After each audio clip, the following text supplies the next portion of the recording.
트로이의 성벽이 무너지고 긴 전쟁이 끝났을 때 그리스의 영웅들은 저마다 고향을 향해 배를 돌렸답니다.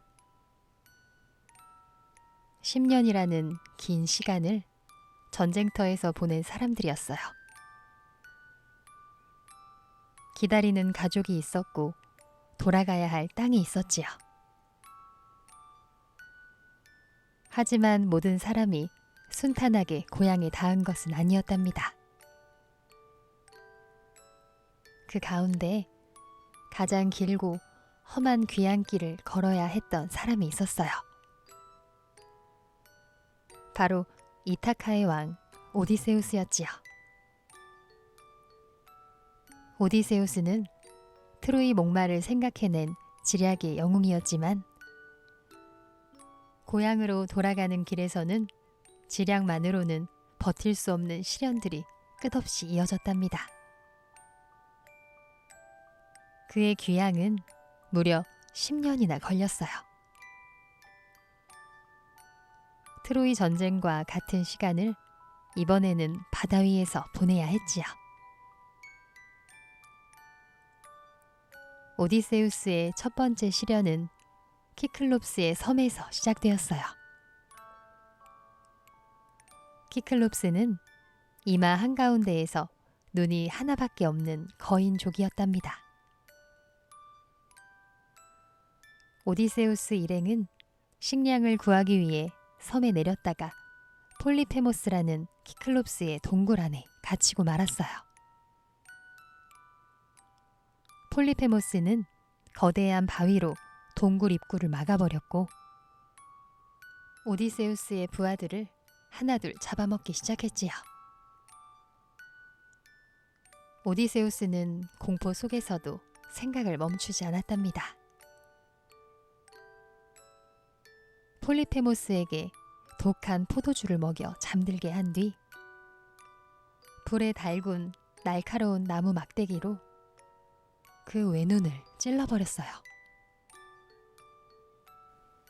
눈이 멀어 아무것도 보지 못하게 된 폴리페모스가 동굴 입구를 막은 바위를 옆으로 밀어낸 순간 오디세우스와 부하들은 양떼의 배 아래에 숨어 동굴을 빠져나왔지요. 하지만 섬을 떠나며 오디세우스는 실수를 하고 말았답니다. 배 위에서 자신의 이름을 크게 외쳐버린 것이었어요. 폴리페모스는 자신의 아버지 포세이돈에게 오디세우스를 저주해달라고 빌었지요. 바다의 신 포세이돈의 분노는 그날부터 오디세우스를 따라다니기 시작했답니다.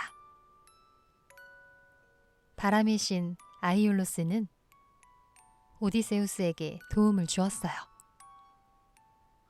모든 바람을 가죽 자루 안에 담아 건네주었지요.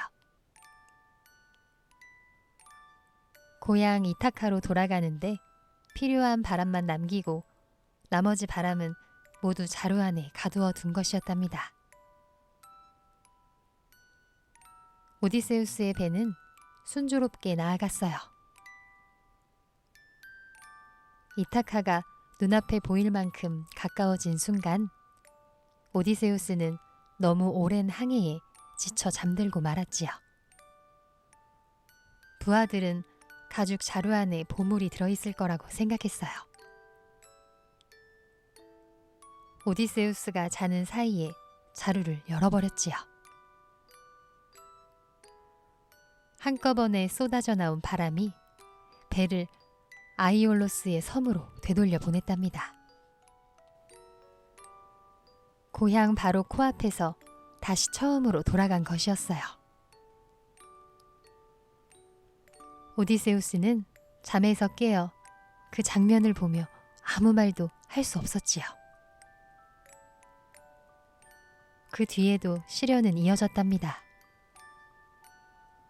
마녀 키르케는 오디세우스의 부하들을 돼지로 만들어버렸어요. 오디세우스는 신의 도움을 받아 키르케의 마법을 이겨냈고 부하들을 다시 인간으로 돌려놓았지요. 하지만 키르케의 섬에서 1년을 머물고 나서야 다시 항해를 시작할 수 있었답니다. 키르케는 떠나는 오디세우스에게 앞날에 만날 위험들을 알려주었어요. 달콤한 노래로 뱃사람들을 유혹해 바다에 빠뜨리는 세이렌, 거대한 소용돌이 카리브디스, 머리가 6개 달린 괴물 스킬라가 기다리고 있다고 말했지요. 오디세우스는 세이렌의 노래를 듣기 위해 부하들의 귀를 밀랍으로 막고 자신은 돛대에 몸을 묶어달라고 했답니다. 어떤 일이 있어도 자신을 풀어주지 말라는 당부와 함께요. 세이렌의 목소리는 정말 아름다웠어요. 돛대에 묶인 오디세우스는 그 소리에 이끌려 풀어달라고 소리쳤지만 부하들은 명령대로 움직이지 않았답니다. 배는 세이렌의 구역을 무사히 지나쳤지요. 스킬라와 카리브디스가 있는 좁은 바다를 지날 때는 부하 6명을 스킬라에게 잃었어요. 두 괴물 사이에서 어느 쪽을 선택해도 완전히 안전한 길은 없었지요. 오디세우스는 배 전체를 카리브디스에 잃는 것보다 6명을 잃는 쪽을 선택해야 했답니다.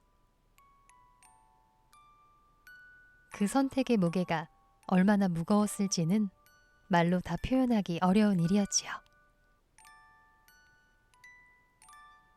그 뒤에도 폭풍이 배를 덮쳤고 오디세우스 혼자만이 살아남아 어느 섬에 닿게 되었어요. 그 섬에는 ним프 칼립소가 살고 있었답니다. 칼립소는 오디세우스를 사랑하게 되었고 그를 곁에 두고 싶어 했지요. 칼립소의 섬에서 오디세우스는 7해를 보냈어요.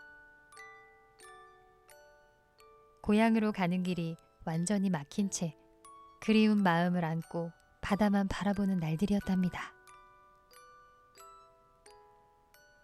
하지만 오디세우스의 마음은 한 번도 포기한 적이 없었어요.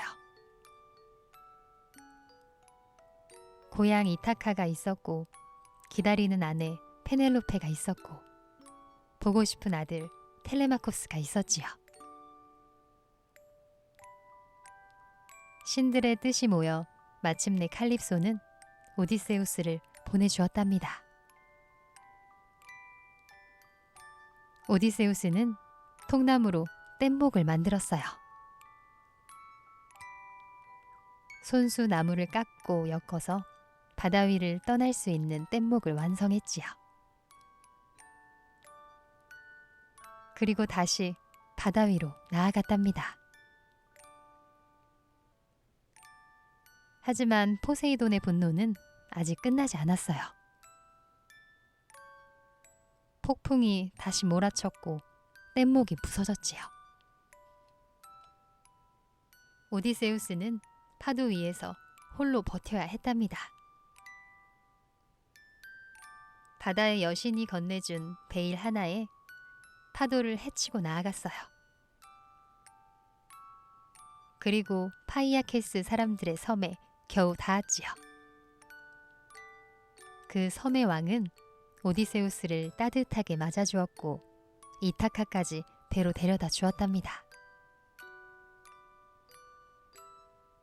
마침내 오디세우스는 이타카에 닿았어요. 20년 만이었지요.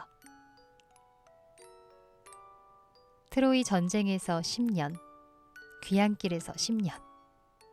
그 긴 시간 동안 고향 땅을 밟지 못했던 사람이 드디어 발을 딛게 된 것이었답니다. 하지만 고향에서도 상황은 순탄하지 않았어요. 오디세우스가 죽었다고 생각한 많은 사람들이 아내 페넬로페를 차지하려고 왕궁을 가득 채우고 있었지요. 페넬로페는 오디세우스를 기다리며 오랜 시간을 버텨왔답니다. 낮에는 천을 짜고 밤에는 그것을 다시 풀어내며 결정을 미루어 온 것이었지요. 오디세우스는 자신의 정체를 숨기고 왕궁으로 들어갔어요. 때를 기다렸다가 아들 텔레마코스와 함께 왕궁을 가득 채운 자들을 몰아냈답니다.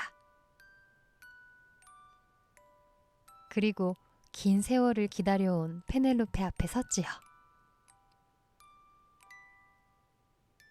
오디세우스의 귀향 이야기는 단순히 집으로 돌아오는 이야기가 아니에요. 포기하지 않는 것이 무엇인지를 보여주는 이야기랍니다. 폭풍을 만나도 괴물을 만나도 섬에 갇혀도 오디세우스의 마음속에서 고향을 향한 불빛은 꺼지지 않았어요. 그 불빛 하나가 20년의 시간을 버티게 해준 힘이었지요. 지혜로운 것도 중요하지만 포기하지 않는 마음이 그 지혜보다 더 깊은 곳에서 사람을 앞으로 나아가게 한다는 것을 오디세우스의 이야기는 조용히 들려주고 있답니다. 우리도 살면서 돌아가고 싶은 곳이 생길 때가 있어요. 집이 될 수도 있고 소중한 사람이 될 수도 있고 마음속에 오래 간직해온 꿈이 될 수도 있지요. 그 길이 멀고 험하게 느껴질 때 오디세우스가 파도 위에서도 방향을 잃지 않았던 것처럼 마음속의 작은 불빛 하나를 꺼트리지 않는 것이 가장 중요한 일일지도 모른답니다. 어떠한 바다가 앞에 펼쳐져 있어도 돌아가야 할 곳을 기억하는 사람은 결국 그곳에 닿게 된다는 것을 오디세우스의 이야기는 오늘도 우리에게 전해주고 있어요. 포기하지 않는 마음이야말로 가장 오래 남는 용기라는 것을요.